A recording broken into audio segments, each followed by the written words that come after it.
Velkommen til webinaret En lægejournal er mere værd end dit kreditkort.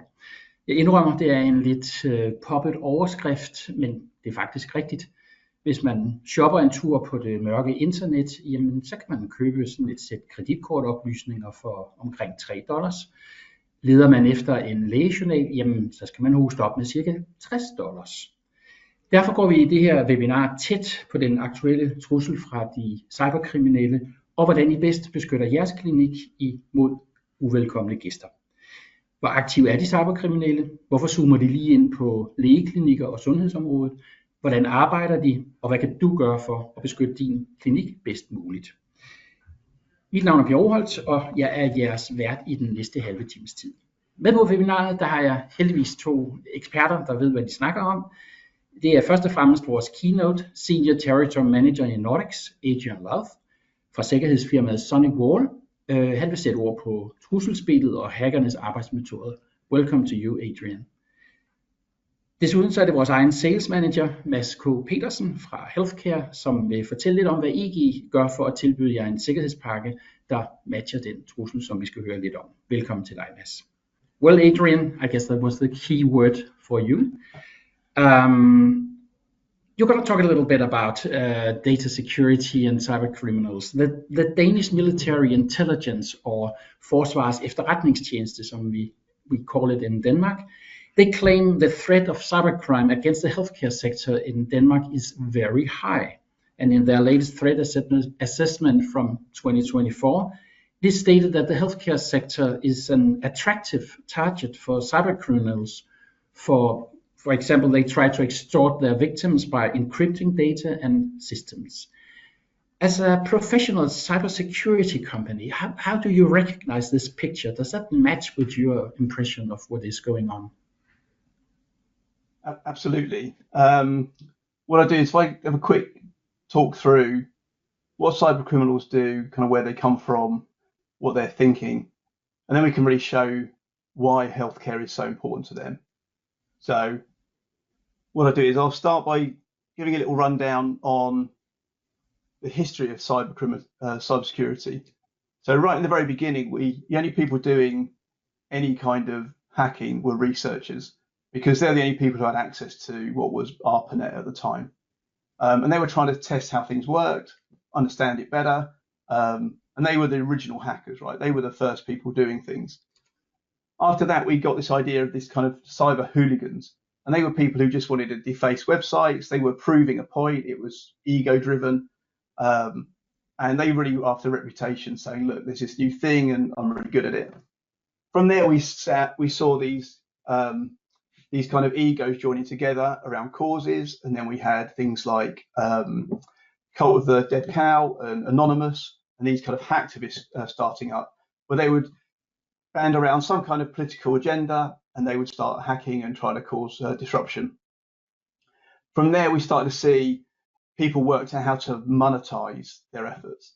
And that's where we really started seeing cybercrime coming into it. The vast majority of hackers that we're going to be worried about are going to be in this bracket. And this bracket can be extremely well funded and extremely organized. From criminals, we also started to see companies hacking each other, so for data. So we saw kind of espionage. We then became aware, I would say, of nation states hacking for intel. So I'm not saying by any means that it took this long for nation states to get involved. I'm sure they're involved very, very quickly. But we started becoming aware of it. And then the last one really was we started seeing the military getting involved, and we started seeing things like Operation Olympic Games, which is known as Stuxnet, which targeted Natanz uranium enrichment. So actually trying to cause physical damage through cyber. And then more recently, we saw Black Energy targeting Ukraine power grids. So that's kind of the whole history of where we've come to. This isn't a hierarchy of capabilities. There are some cyber criminal groups with more capabilities than some nation states. So it's important to kind of just call that out. We're going to look really today about cybercrime. And in fact, you could look at any of those particular groups. They'll all have broadly similar kind of mentalities around what they're doing. But if we look at cyber criminals, what they really want to do is maximize what they consider is to be their business. And they want to kind of maximize the percentage of people that they can hit with their, say, ransomware or their malware, and maximize the number of people who they're going to get money from. So whether that's through extortion or theft, they really want to maximize that. The next thing they want to do is maximize how much they make. So make more money, higher extortion, higher ransoms, or more valuable data to steal. And then the last part, like all organizations, we want to really reduce that risk. So for them, risk is stuff like being caught and going to prison. For us, it's maybe regulatory compliance, things like that, right? If we look at Chainalysis, which is a really interesting analyst organization, they look at how cryptocurrency is used. So obviously ransomware, a lot of ransoms are paid in Bitcoins. So they have some really good insight into what was going on with cryptocurrency. And they saw, this is back 5 years ago now, that we started seeing the share of money being paid to ransomware groups was moving from either staying in that group to going to other people within cybercrime. And that moved from 6% to 16%. It's continued to go higher. And that kind of leads me on to what I really want to talk about for a bit, which is this idea of this cybercrime marketplace. It's important to kind of understand how professional cyber criminality's become and how organized that whole supply chain is. So we still have people who make malware, the crimeware producers. They make the malware and the ransomware, and they will be they may be specialized in exploits or in particular specialized platforms or in mobile, and they'll work with senior developers who will create tools that we can go out and run malware campaigns. That will produce source code. Once that source code is in the wild, then that can be copied and pasted by what we might call junior developers, or we might think of them as these script kiddies. But fundamentally, there's a whole team, whole organization, different teams, all creating this malware and the ransomware to target people. They're obviously targeting, I've said customers, we are their customers. They're targeting us, and they're mostly after financial information, corporate data, and medical data. And so the two things they're really after doing is either stealing it because it's valuable so they can sell it, or just extorting us so that we pay them straight out. So they're the two main ways of doing cybercrime. And if we've stolen data, I can use that data for fraud. But fraud isn't really so much a cyber criminal activity, but it's kind of an outcome. On top of that, we see criminal organizations now being involved, whereas if I think of the beginning of threat actors and hacking and cybercrime, to be a cyber criminal, you had to have criminal intent, and you also had to have a very high level of technical skills. Nowadays, that's not true. We can go to the dark web and we can sign up with a ransomware for a service. We don't need to understand anything about ransomware. We can sign up for search engine optimization on the dark web, so we can get our malware out to as many people as possible. We can sign up for botnets to spam people. We can sign up for all these things. We literally don't need to know what we're doing. We can just literally use a bunch of services. Which comes to the last part of this whole marketplace, which is this idea of these enablers. So us three on the call, we may not know how to run any of this, but we could probably go to a consultant and we say, well, how do you do it? What should we do? What's a good use of our time? How do we maximize profits?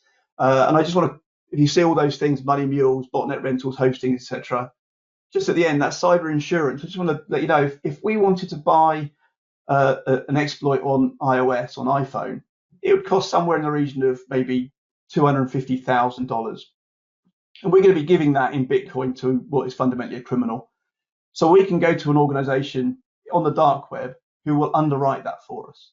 So they will do due diligence around that hacking group, about what they're capable of, about how the proof of concept should work. Do they think this is possible? And they will underwrite that for us. So for us, we're going to protect that £250,000 investment by having that kind of insurance. So very, very organized, very advanced, very committed to what they do. So really just summarize really is they're very, very organized, they're very well funded, they're really about maximizing the profit they need to make, and they have real specialist skills for targeted campaigns. Adrian, that's quite a scare. It looks like Criminal Inc. or something like that. Is it not possible just to stop this and stop the organization from doing what they're doing? It's so there isn't one organization. There's just so many organizations. So one organization I'll probably mention a bit later as well is an organization called Conti. Conti shut down, I think, 2 or 3 years ago. They were making over $250 million a year, and there's probably about 80 people in there. But those people carried on doing cybercrime, but they just turn up at other organisations with other affiliations. So it's like there is no head of this organisation to catch. There, and even in organised crime, if you catch the head, there's somebody else will take over. So unfortunately, and with lots of efforts around law enforcement, and much effort is put into that, but we don't see this changing anytime soon. Still, they're becoming more smarter about how they do it and kind of more tenacious about it. Okay. Most of the audience today is general practitioners and doctor specialists. Is there any specific reason the cyber criminals are actually targeting this primary healthcare sector? I mean, it's a nice doctor or just doing what they have to do and helping patients. I mean, why have they singled out this branch? No, absolutely. Let's just jump into that a little bit. So, why healthcare? So there's two things I normally get asked. One is, well, why would they target me? And the other is, how would they target me? Because we're only a small general practitioner. I live in a little village. I've got a general practitioner like 5 minutes down the road. And when I'm putting this together, I'm thinking it's actually them, what they're like, what that kind of organization's like. So I think the important thing to understand is on the dark web, I can buy a list of thousands of credit cards for very, very little money. Most of them will be rubbish. They'll be blocked already. That list would have been sold before. I can go through and find particular credit cards that are still working. It's a lot of effort, and that's going to cost me somewhere between €0.5 and €5 for one credit card that's still working. If someone stole loads of data, enough data that we can create what's called a full ID, that enables me to go away and get a number of credit cards. So that obviously is worth much more. So that's worth about €60. If I can get one medical record, it's called a healthcare fulls, it's worth about 250. Because in healthcare, there's a lot of information in there which isn't perishable, it won't change.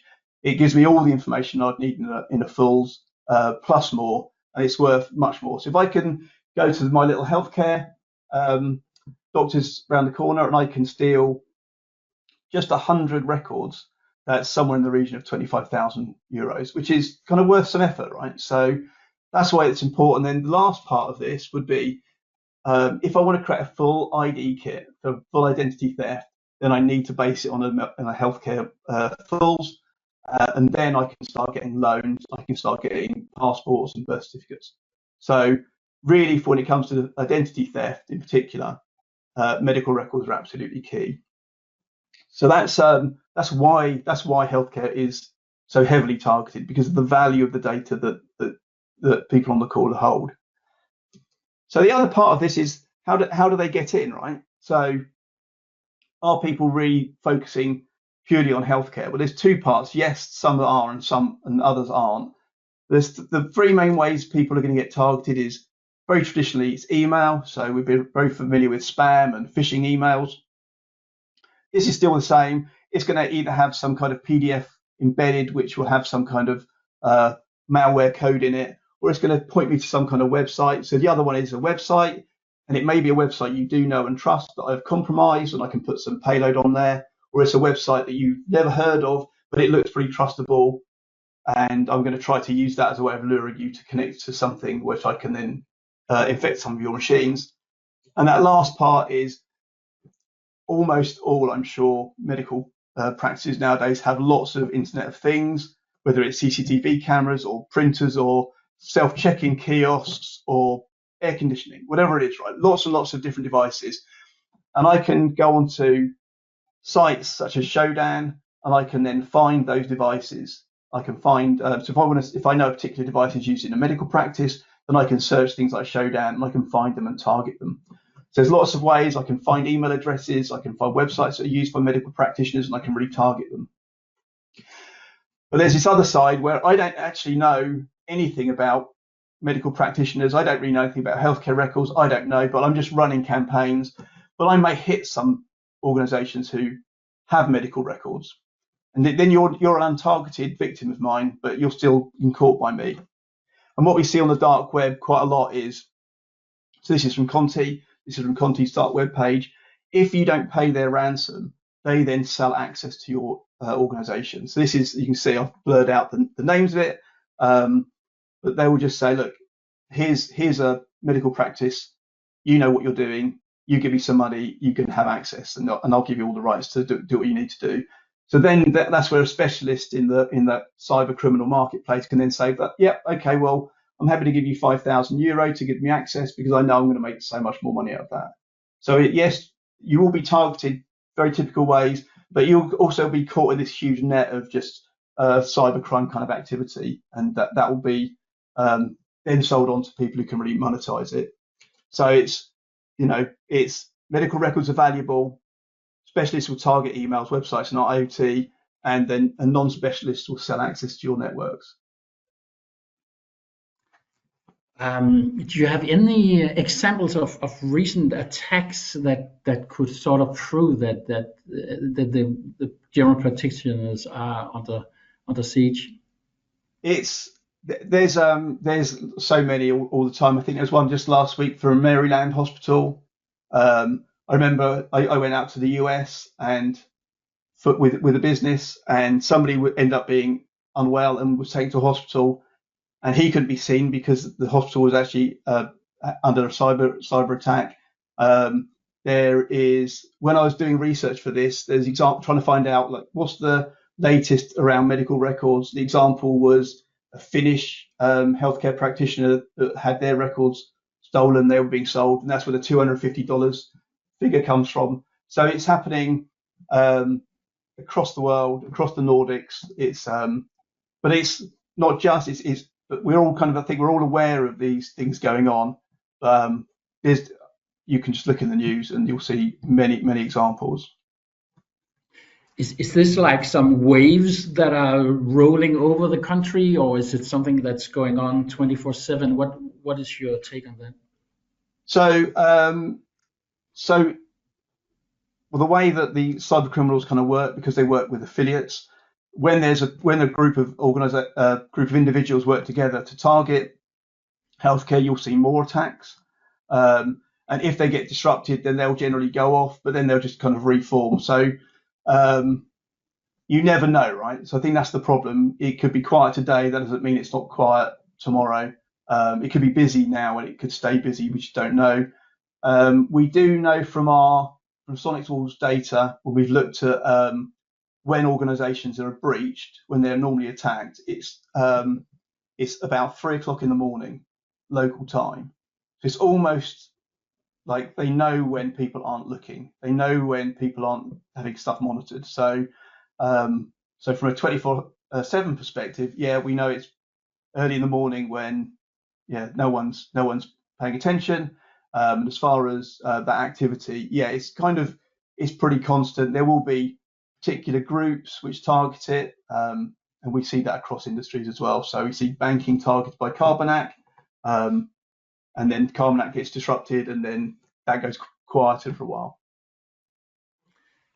I came to think about one thing you said before. You said that even printers or surveillance cameras in a clinic could be the target.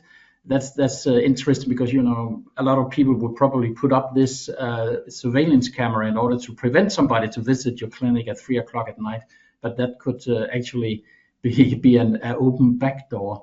Have you ever heard? I mean, we talk a lot about social crimes now and then. That people actually enter the clinic and they make physical observations and they look, what kind of printer do you have? What kind of surveillance camera do you have? Is that a method used in this area as well?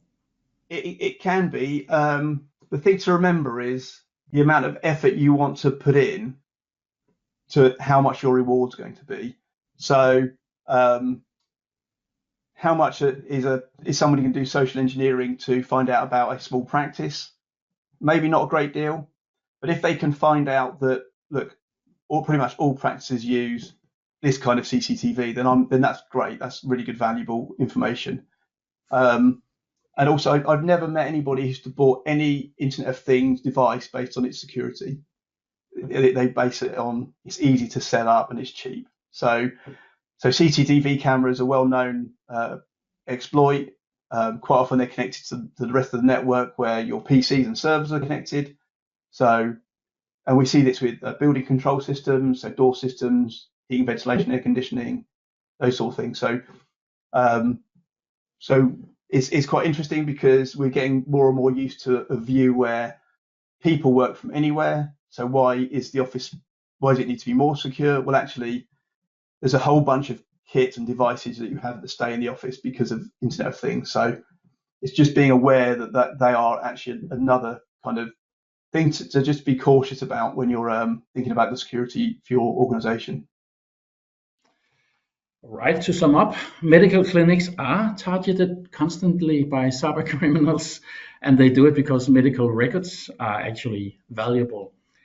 We have to end in some kind of a positive note. I mean, what is the solution to all of this? So it's so look, what to do, right? Being aware that the audience aren't cyber security practitioners, right? And the way I look at it is it's a little bit like me as somebody who is in cybersecurity. I'm not a medical expert, and I'm sure anybody who's a medical expert on the call here is probably quite frustrated where people turn up and say, well, my elbow hurts. I've Googled that. My 5 minutes Googling tells me I've now got elbow cancer or whatever. It's always cancer whenever I Google anything. So in the same sort of way, I would just say, look, don't try and become experts. That really kind of defeats the object. But I'd say things you probably know already is be aware of the links you follow. And I would say, look, at home as well, it's what are you clicking on?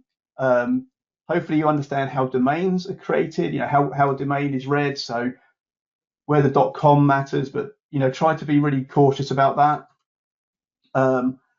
Prepare. It seems maybe a strange one, but if something starts going wrong, what do you do? So I imagine you all run fire alarm tests and you all have a drill around that. Well, that's good. And the reason for that isn't because you want the place on fire. It's because if it happened, you know how to manage it. So prepare, do something to understand who do you call in different situations. As best you can, make sure you have security tools, but also make sure you have someone who can manage them. Gartner says that 99% of firewall breaches are caused by misconfiguration. So it isn't about the tool you have, it's about making sure you have someone who can configure it correctly. Which brings me on to this last piece, right?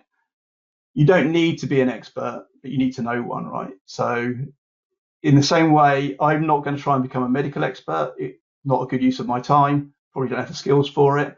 So if I need somebody, I need to go and talk to a medical partner. So hence I'm here today with the EG team, who are obviously kind of experts around healthcare, and they work very closely with us with our cybersecurity background.